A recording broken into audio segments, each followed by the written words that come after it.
fresh mozzarella.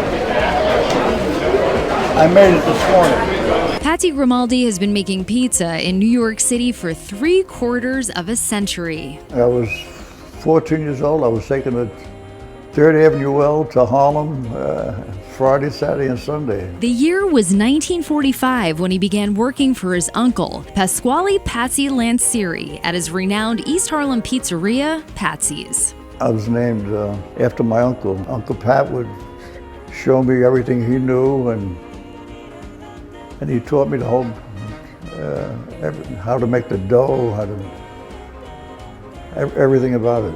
Not only was Patsy making pizzas, but some high-profile friends too. I went to the phone. I said, "Who's this?" He said, "It's Frank Sinatra." "Oh, hi, Frank, how are you?" He said, Good. He said, "I got a problem." I said, "What kind of problem could you have?" He said, "I got some people here and I got no food." Those people? Humphrey Bogart, Ava Gardner, and Lauren Bacall. I said, "What do you want?" "Whatever you want, I'll bring to you." He said, bring me a half a dozen pizzas and some cannolis.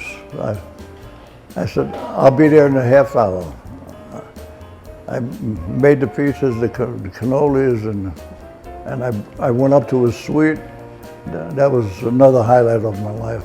And that's just one slice of Patsy's story. In 1990, his dreams came true when he opened his very own pizzeria with his beloved wife Carol at 19 Old Fulton Street in Brooklyn. We borrowed money from our relatives, our friends, and we opened Patsy's. It was called Patsy's at the time. They eventually changed the name to Grimaldi's, but some things never changed. Like the lines of people wrapped around the block waiting to get a taste of Patsy's coal-fired pies.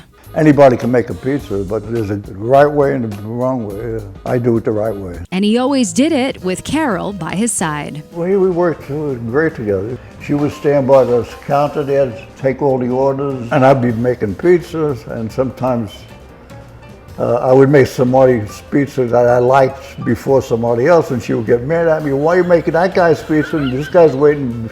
In 2012, the couple came out of retirement and opened Giuliana's, named after Patsy's mother, in the very same building where they built and then sold their Grimaldi's empire years before. To this day, almost a decade later, business is still buzzing. And although Carol passed on in 2014, Patsy still comes to their restaurant every night, taking up residence at his table in the corner. I recently joined him to ask about his legacy. What have you enjoyed the most about it?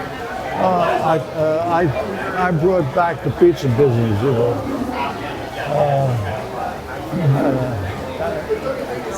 I think I brought it back. Before I started, there was no pizzeria there. Very few. Well-deserved bragging rights by a man whose pizza has not only been beloved by New Yorkers, but also celebrated by people all over the world. And today, on your 90th birthday, we celebrate you, Patsy Grimaldi, and the pizza legacy you built out there under the Brooklyn Bridge.